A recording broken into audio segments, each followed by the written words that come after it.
So I was watching the Mariners game the other day, Game 7 of the ALCS, and was watching my M's lose the lead, and as the innings went on, heard the bar go quieter and quieter as the realization set in that we would still remain the only team in the MLB to have never made it to a World Series. And it got me thinking in that moment about this video that I'd obsessed over for many years before then, by the guys at Secret Base and SB Nation. They do great work over there. And it was, of course, a documentary about none other than the Mariners themselves. You should go watch it, first of all. And the reason I bring it up is because the story of that documentary is really kind of a modern Greek tragedy. It's about the rise and fall of the first real push of the Mariners and their first real chance at success. But there's this other thing that's kind of the theme, I would say, not maybe the lesson, but the theme of that, which is that, you know, our love of the Mariners in Seattle is very irrational. It's something you can't explain by the numbers, and he gets at it by pointing out moments in time where the Mariners had failed in the past, and would then go on to say, who cares? That was his point. Who cares? So that concept of irrationality is what spoke to me. That you grow up supporting a team, that you have no say in a game that doesn't really matter all that much, and still, in this irrational way, you come to love this thing.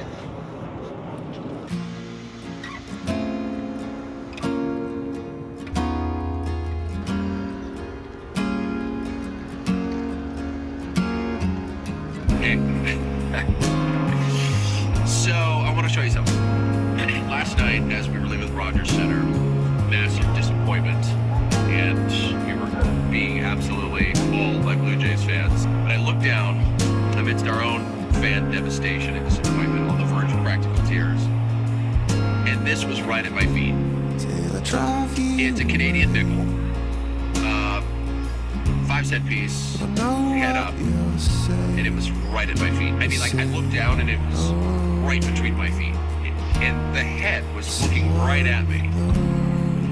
And I immediately thought, of course, this is what's happening right now. A good luck charm sent our way amidst the worst disappointment we have felt all season from the Seattle Mariners. And isn't that just fitting? That's what I'll do.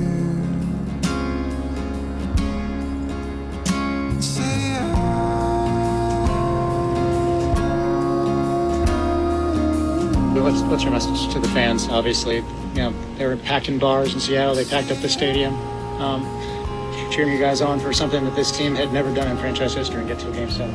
I mean, first of all, thank you. Like, really thank you for all the support, for all the things you guys have done, like all the energy you have brought to the field, because, you know, like, you guys are really special.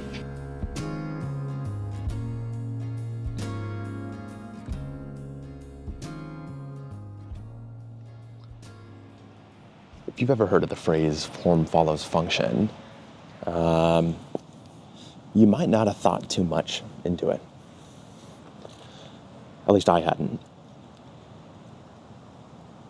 So I looked into it in trying to understand a little bit more about design and trying to understand why the iPhone Air is the way that it is. And I found that my original understanding of it was slightly misinformed, actually, and that there was a bigger question laying on the other side. But in order to get there, I had to go back first. I wanted to know where that phrase came from and how it came into the conversation of design.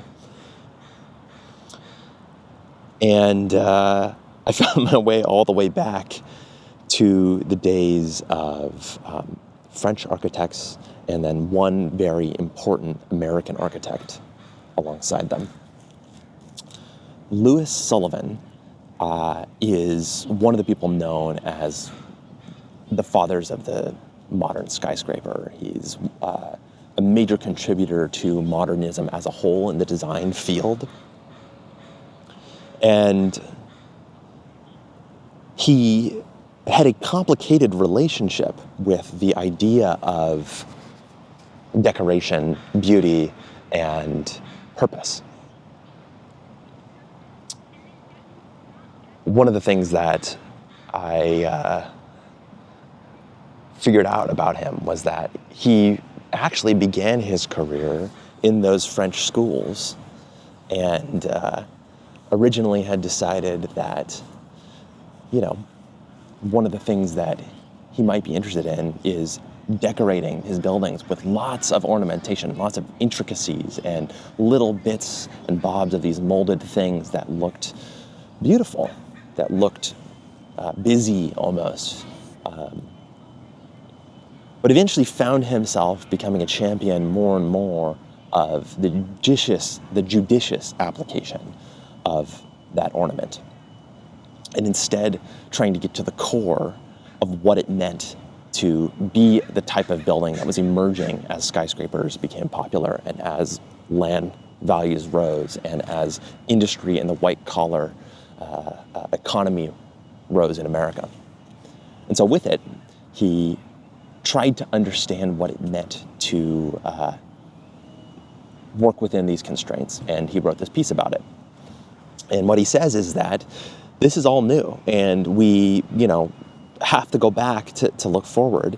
And he looks at all the other commentary in this space and says, oh, well, are these modern buildings like a tree with a trunk and these leaves on top? Or are they like an ancient Roman or Greek column with a base and these sweeping centers with a little ornamentation on the top and the bottom? And he says, no, it's its own thing in its entirety. And in fact, all architecture that is great should be its own thing in its entirety, because you have to understand what these spaces are used for in order to understand what they look like. And so he looked at the modern office building and said, well, there's three parts to it. There's a ground floor where all sorts of people are milling about. Maybe there's businesses, shops, things to look at. Then in the middle, you have all of these office buildings that's almost like a honeycomb. These little tiny compartments where people are constantly working. And those are stacked one upon another, upon another, upon another, and that they, in his eyes, should be reflective of the kind of monotony that was happening in those spaces. Not monotony, but the replicability of the American industry that was burgeoning at that time. Then finally, at the very top, you had lots of bits and bobs that kept these modern buildings working, living, breathing, pulsing. The ventilation, the pipes, the ventilators, all of the kind of circulatory system, I think he calls it, of these buildings. They're all crammed up there at the top and hidden away without windows. And that can be encapsulated by something that's smaller and shorter. And so you have these three layers: the ground floor, the offices themselves, and the circulatory system of the whole thing. And that the form of each of those layers themselves should also reflect that purpose of the space. The bottom floors should be open and inviting. They should invite people in. The middle floors should be repeatable and with big windows that people can look out of their offices and have this lighting as electricity is just coming into popularity. And that the tops of these buildings should be enclosed, but crested, and that they should draw your eye upward because they should contain beauty that makes you want to look up and marvel at these enormous new feats of engineering. The thing that had enabled these at the time were some technological advancements that instead of making these walls bear all the weight of these buildings, that the walls were actually hung from an interior skeleton made of steel. And with that allowed these buildings to stretch, the buildings began to stretch upward, I guess I should say. And as they began to stretch upward, it began to make architects ask these questions. And so Sullivan, in noticing all of these things, says, we need to understand how these things are used before we understand how they should look. Thus, he says, form ever follows function. We need to understand the function of something, the thing that it does, before we design around that thing. That there is beauty in the unornamented, as long as it understands what it is. It's self-aware. And from the architect's perspective, it's honest. So form ever follows function. But that maybe, if you're a keen observer of this adage, makes you ask another question, which is, how do we determine the function of these things?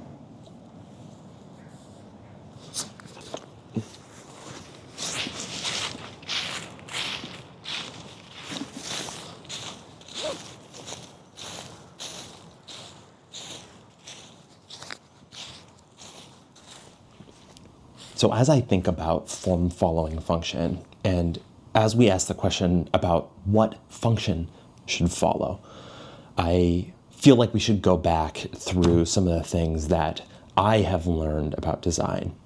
I would say that there are two major places where design has had a profound impact on me, and where I've learned the most about design, which is one course from college called a human-computer interaction course, where I learned a lot about what the design process entails. I learned about what the process looks like, how it's improved, some tools of the trade, and more. And then later on, outside of computer science, I taught high school math for a couple of years. And after I finished teaching high school math, I found that one of the things that I wanted to know more about was about curriculum design.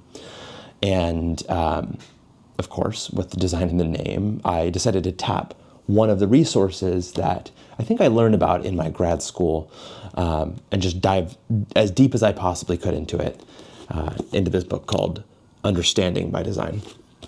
And in Understanding by Design, Wiggins and McTighe cover a lot of ground about how you begin as a teacher to design curriculum. And what they advocate for is a different kind of design than most teachers are used to, and they call it backwards design. So as they go through the explanation of what backwards design is, they begin the entire book with a description of this new way to look at curriculum design. They say the first thing that you should do is identify the desired results that you have, the things that you want to actually achieve. What are you trying to accomplish? The second thing that you do is determine acceptable evidence. How will you know that we succeeded? How will we know that we succeeded as a class? And then the third thing that you do is plan the learning experiences that students need to determine how to get them to the point where they can achieve that acceptable evidence, and how that acceptable evidence can be evidence of the desired results that you were looking for in the first place. So those are the three steps when it comes to backward design. When you look at it another way, again, the three steps being identify desired results, determine acceptable evidence, and plan learning experiences. That very first one, the identification of desired results, well, that is how you decide what you need to get done. And as I was looking back through this, I actually found a section in the book where they talk about form following function very early on as they try and justify the backwards design framework. And it says, form follows function means all methods and materials are shaped by a clear conception of the vision of desired results. Now, in education, what this looks like, those desired results, what they look like, are defined by the standards that are set by usually governments, right? So you've heard of like maybe Common Core or Core 24 or maybe your state has a different name for these things, but it's the things that we have defined by some group often, or sometimes by law, that students need to know in order to graduate from one grade to another, in order to know by the end of a particular grade, in order to graduate with their high school diploma and stuff like that. And so as a teacher, oftentimes those desired results are mostly defined for you. There's many of them, and sometimes the scope is too large to cover in its entirety as a teacher. But to a first approximation, in the backward design framework that Wiggins and McTighe advocate for in this book, they don't give you a way of coming up with what you are teaching to, only how to interpret those things that you're teaching to in order to shape your curriculum around them. So in education, in other words, the design process begins with standards and works its way backwards to the students.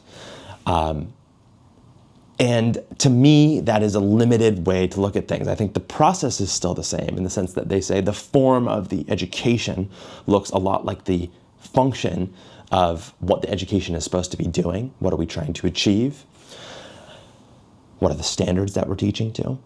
But it doesn't tell us a lot about where that function is coming from, because as teachers, we are told what the function of education should already be, and we don't have a huge say in what that actually is.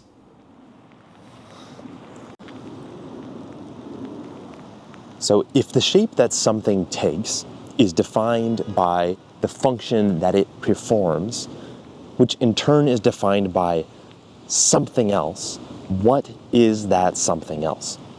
In other words, what does function follow?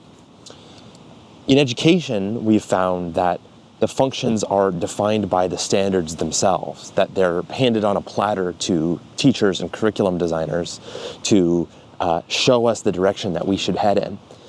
And that's exactly why standards are such controversial things. To some teachers, they are little lighthouses that are meant to be guides in the night. To others, they are restrictive end goals that prevent us from doing things that we think are more important work.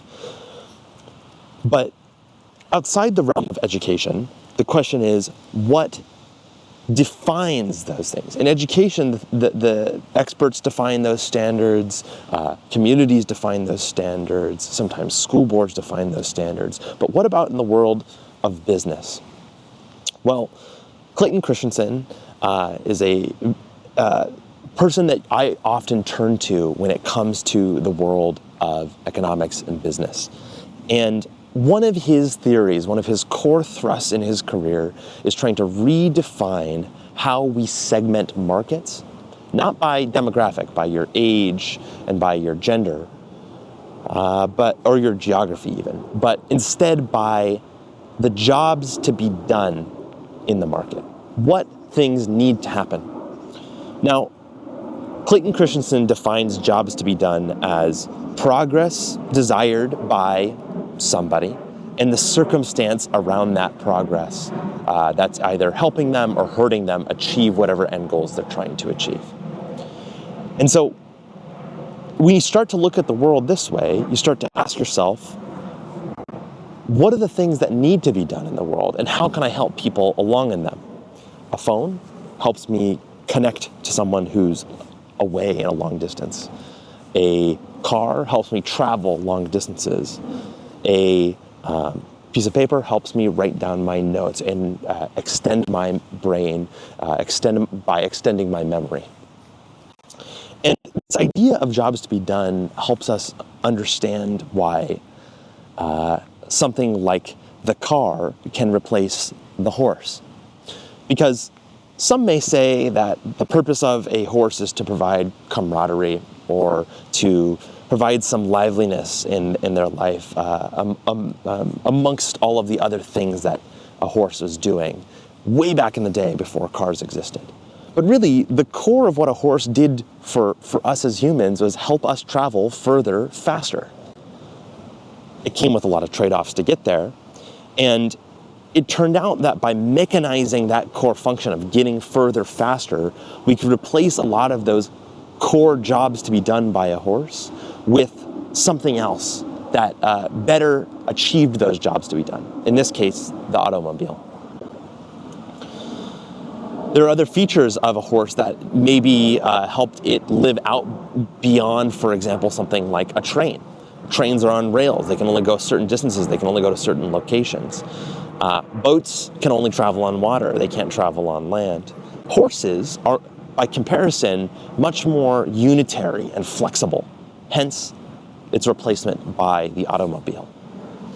So, by thinking about the world through the lens of jobs to be done, you can start to see how the core function of these things is defined by those jobs that we seek to achieve. And when it came to the horse, we did lose some of that connection to the animal that was getting us from point A to point B.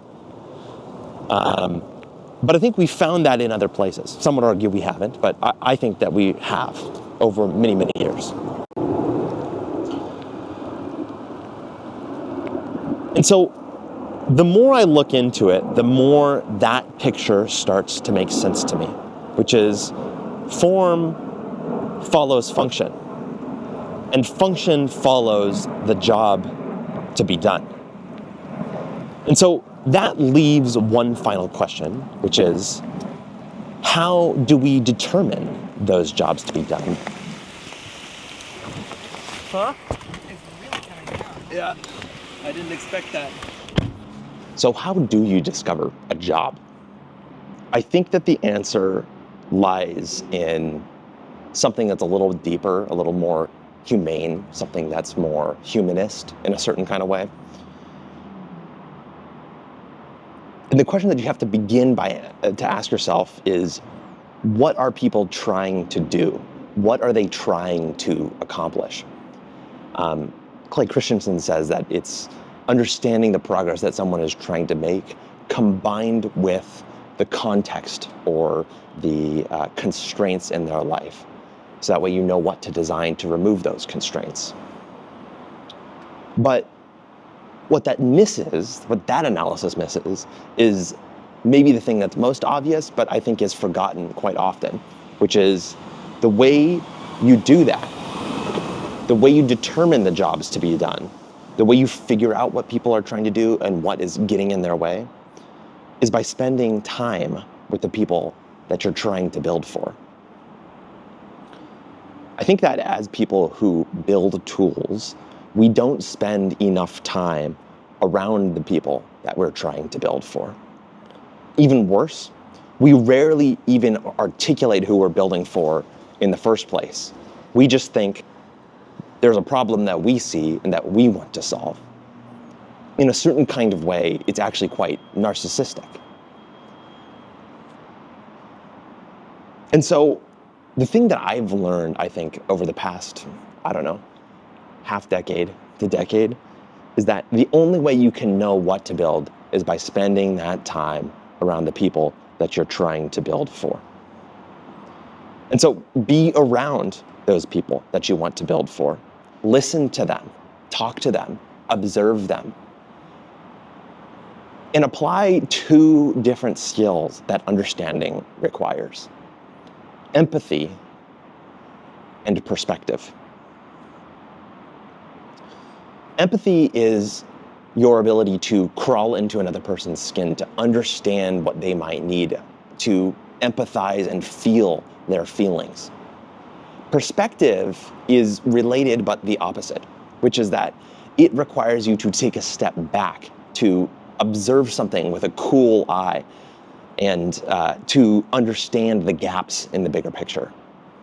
I think Steve Jobs was the one that most famously said it, which is that people don't necessarily know what they want, or maybe it was Henry Ford or something like that.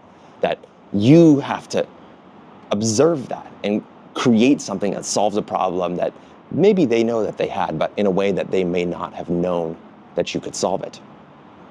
It's the marriage in technology between the problem and the technologies that exist that allow you to bridge the gap between the two.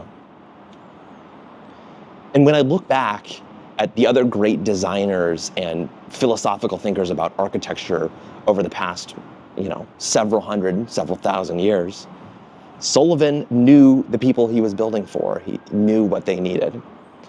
Great teachers that design curriculum know who they're building for, their communities and their students. And the greatest designers overall always know exactly who they're building for.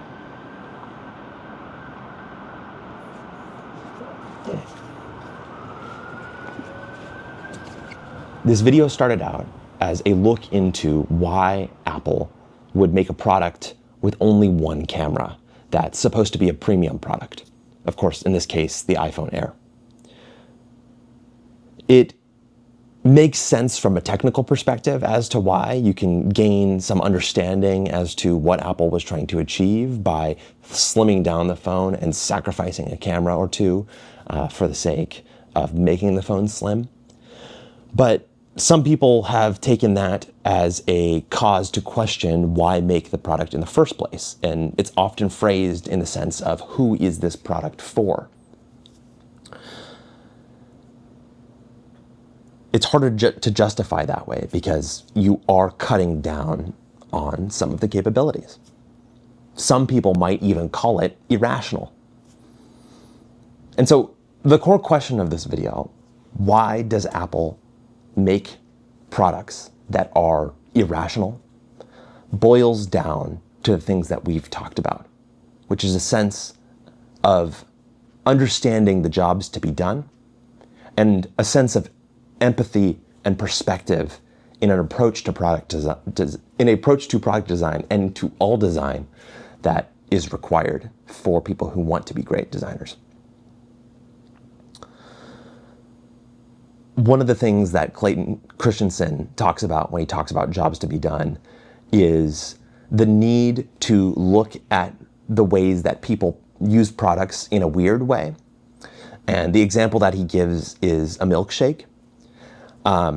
He tells this story where people are coming into a fast food restaurant early in the morning and they order their food. And while you might expect a breakfast sandwich or maybe oatmeal or maybe some pancakes or something like that, these people are on their way to work and they're grabbing milkshakes in the morning from this restaurant. And so observing this problem, he started thinking, well, this is a weird use of a product. It's a use of the product that is unintended. It's something that we might not expect from a product design perspective, that people are buying these milkshakes early in the morning rather than as a sweet treat.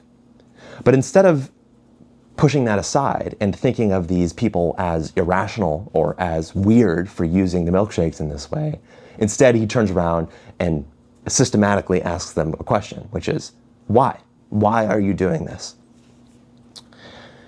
And they turn right back around and answered him. They say, I'm on my way to work, I need something quickly, and I need something that can easily get me through my commute and through the first part of my day without being a mess. So they're using it, of course, as a way to get their calories for the morning. And they're also choosing it because of its ease of consumption over a long period of time. The thickness of the shake allows them to sip it slowly over the course of the commute rather than binging it immediately. The calorie density of a milkshake helps them get through their day until their first real meal. And so he turns back to the company and says, this is what's happening. And here's what I think you should do. I think you should make a morning milkshake. Of course, ultimately that's just a smoothie. And so what they do is they put a smoothie on the menu for the morning with all of those same characteristics of what these people are buying their products for, with chunks of real fruit on the inside. And it does the job. It's a successful product launch for this company. So what do I hire when I got this job to do? Well, come to think of it, I hired a banana last Friday, but it didn't do the job well at all. It was gone in 2 minutes. I was hungry by 7:30. And yeah, I guess I hire donuts on occasion, but they get my fingers sticky. It gets the steering wheel gooey. And I hire bagels, but they're dry, tasteless, crumb all over my clothes. If I put cream cheese or jam on them, then I got to steer with my knees. And then if the phone rings, that's a problem. And I remember once I hired a Snickers bar, but it made me feel so guilty I never hired one again. But let me tell you, when I hire one of these milkshakes, it is so viscous that it easily takes me 20 minutes to suck it up that thin little straw. I have no idea what the components of it are, the ingredients, but I do know I'm still full at 10 o'clock, and it fits right in that cup holder. And it turns out that the milkshake does the job better than any of the competitors. The competitors are not Burger King milkshakes, but bananas, donuts, bagels, Snickers bars. And very importantly, the milkshake is competing against boredom.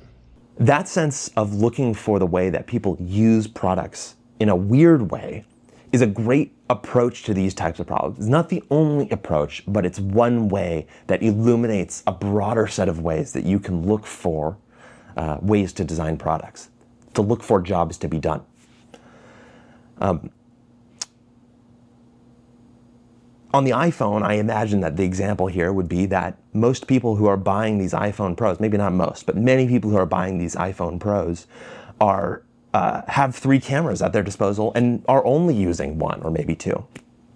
And if Apple has analytics, they can look across, a subset of people who have bought, the iPhone 16s and 15s Pro over, I don't know, the last several years and see, well, these people are buying them, but they're not using these features, which is kind of an irrational use of the product. It's a weird use. It's not intended.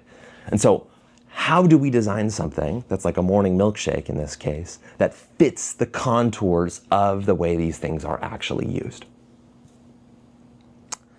Here's the important thing to note, which is that, number one, it does require you, in both those cases, even in the analytics case, to be in tune and around and to listen to your community.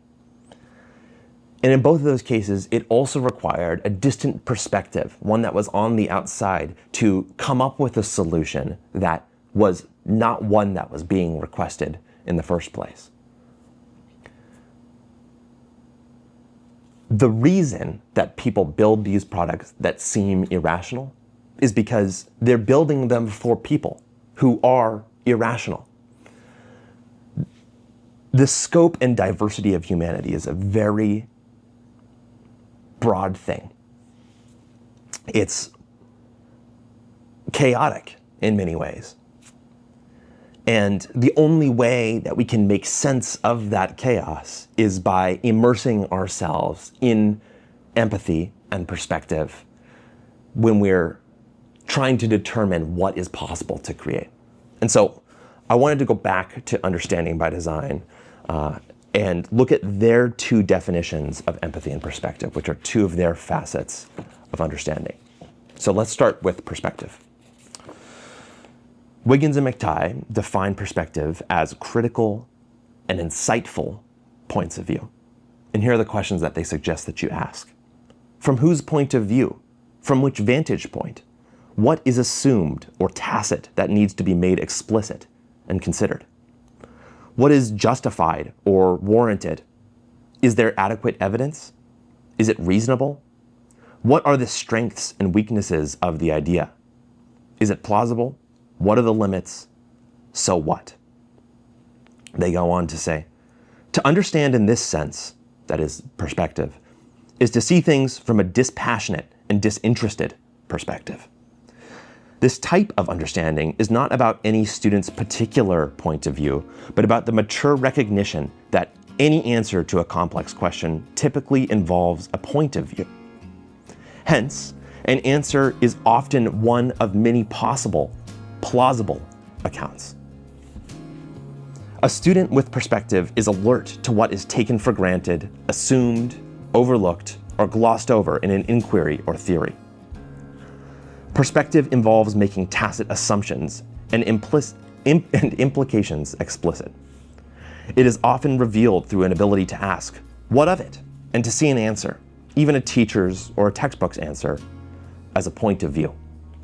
This type of perspective is a powerful form of insight, because by shifting perspective and casting familiar ideas in a new light, one can create new theories, stories, and applications. Sound familiar? Of course, the next facet of understanding that they provide is empathy. It's opposite in many ways. It's twin, sibling, in another perspective. And they define empathy like this: the ability to get inside another person's feelings and worldview, which is exactly the same way that Clayton Christensen thinks about jobs to be done as well. And here are the questions that they tell you to ask as someone who's trying to practice empathy as a facet of understanding. How does it seem to you? What do they see that I don't? What do I need to experience if I am to understand? What was the writer, artist, or performer feeling, thinking, seeing, and trying to make us feel and see?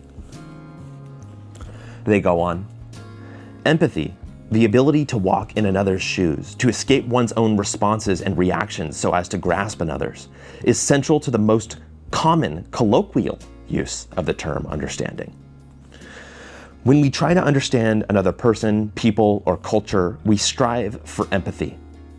It is not simply an affective response, or sympathy over which we have little control, but the disciplined attempt to feel as others feel, to see as others see. Empathy is different from seeing in perspective, which is to see from a critical distance, to detach ourselves in order to see more objectively. With empathy, we see from inside the person's worldview. We walk in their shoes. We fully embrace the insights that come with engagement. Empathy is warm. Perspective is cool. Analytic detachment. The marriage of these two things, the immersion that empathy requires and the distance and critical reflection that perspective does, are the two core traits that every designer and frankly every person should strive for. And so when we look at the way that Apple approaches creating something like the iPhone Air, I believe that this is the approach that they have taken with their products, that they see things in a way that others don't because they're willing to zoom in when they're looking for new ideas and zoom out when those ideas seem like they don't match what is true and real in the broader scale of things.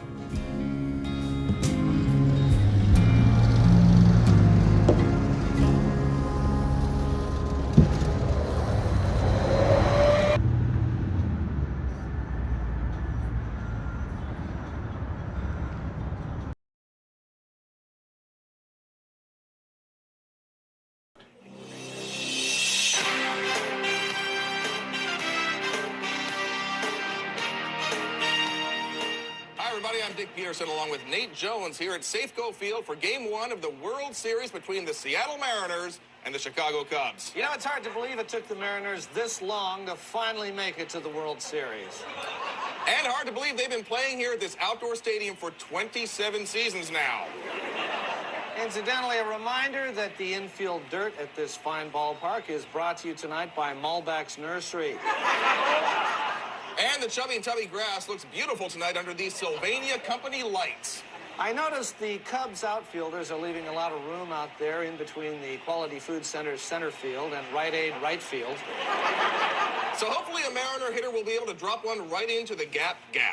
Or possibly knock one the opposite way right over Microsoft Word third. And of course, remember, fans, when the pitcher stands there on the Peter Paul Almond Joy Chocolate Mound, don't forget that the rubber is brought to you by Trojan. And that the stretch is brought to you by 5-Star Limousines, the wind-up by Myers House of Clocks, and the delivery by Seattle Birth Center. And of course, when that Stuart Anderson Black Angus Cowhide baseball crosses the Home Depot plate and a player hits it with his Weyerhaeuser wood bat, remember that all singles will be brought to you by the Seattle Weekly Personal Ads. That's right. And, of course, the leather mitts by the Strangers Personal Ads. Oh, dear. Oh, dear. It looks like it is starting to rain, and it looks like they are closing the big Hair Club for Men retractable roof. So, we will return in a moment to Safeco Field. Safeco Field. Well, it still bugs me that they call it that. I hear you. Yeah. I hear you.